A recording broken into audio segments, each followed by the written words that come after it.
Ako lang sa inyo. Yan guys, for today's video, i-install natin to. So, di-DIY ko ulit kung paano to. Papakita ko sa inyo kung paano ko siya i-install today. So, yan guys. Ito yung kakabit natin.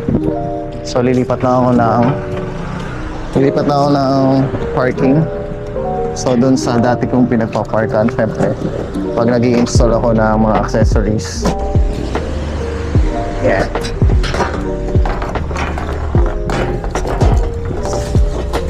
So, yan, lilipat lang tayo.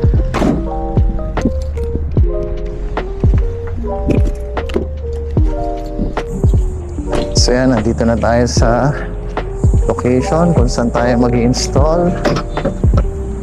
Yan, and ito na. At ito na ating skid plate. Okay. So, yan na, ating skid plate. Yan yung binili ko sa Lazada. Then, ito naman yung aking tools. So, yeah. Let's go.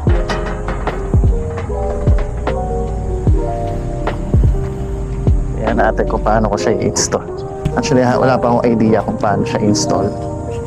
So, ngayon pa lang, tingnan natin kung paano. Pero ang alam ko, kailangan talagang tanggalin to. Okay, let's go.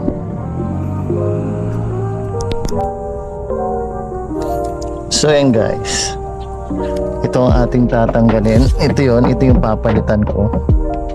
Instead na plastic, magiging bakal na siya.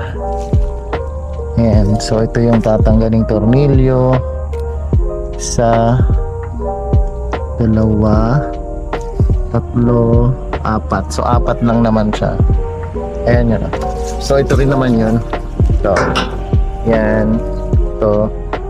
Tapos yung saka to. So apat lang naman. And then for dito, ito tatanggalin kasi talaga yan.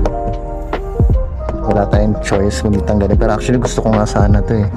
Pero kung i-retain kasi to, hindi naman makikita to, di ba? So, ayan. Tingnan natin. Guys, ang before. So, wala pang skid plate. So, yan yung before. And then, let's see kung ano itsura niya after. Okay? Let's go. So, ang bala kong gawin, ito muna ang aming hihigaan. Para matanggal yung mga tornilyo.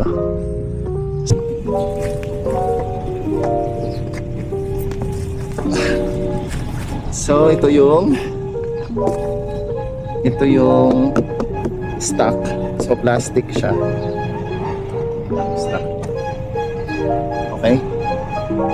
So, next step, kailangan natin tanggalin to. Ito yung kailangan talagang tanggalin. So, yun na. So, ito na yan guys. Pinagalang natin ito.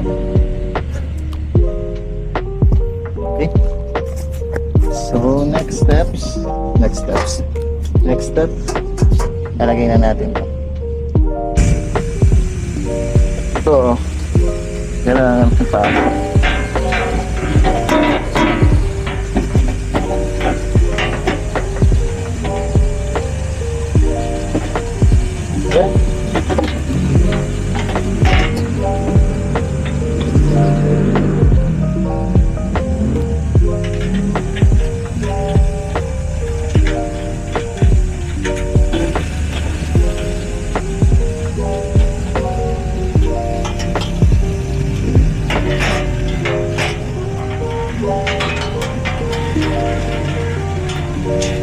So yan, pasok ko na.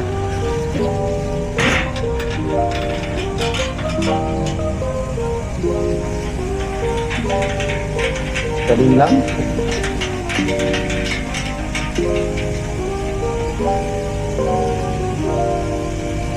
Pakita ko pala sa inyo. Gabi pala ito yung ilalim niya. Yung ilalim niya pala walang harang ngayon Kaya pala yung iba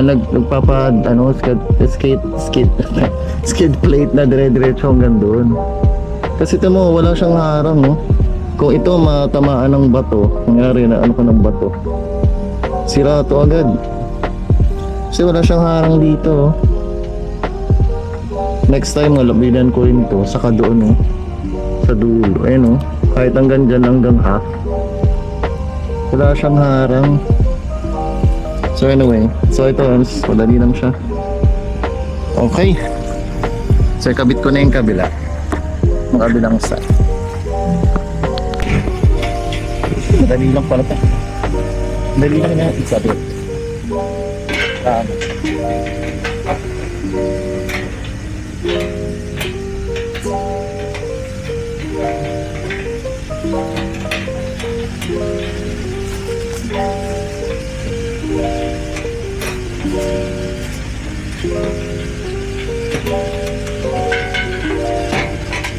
Okay, sikipan lang natin.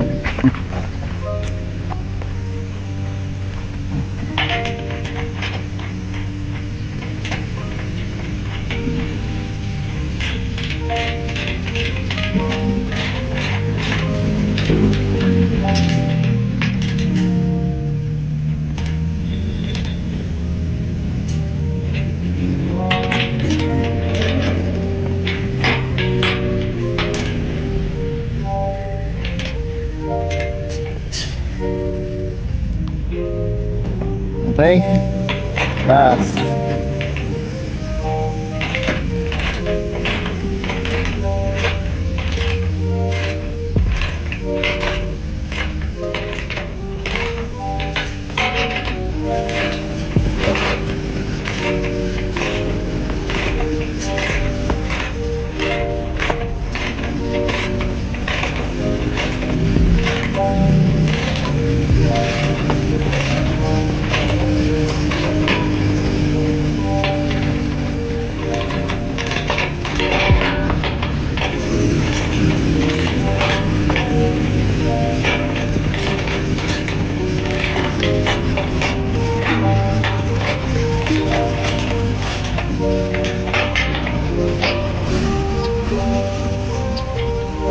Okay. So yan ang itsura niya. Yan. Kita ba? So ganyan ang itsura niya. So anyway, so tapos na. Ganun lang naman kabilis. So hindi ko na-expect na mabilis lang siya ikabit. Na madali ang itornilyo. Tapos hindi ako nahirapan sa magbuhat kahit na mag-isa lang ako. Sige. So atras ko lang. Then pakita ko na sa inyo kung ano itsura na sa malayo.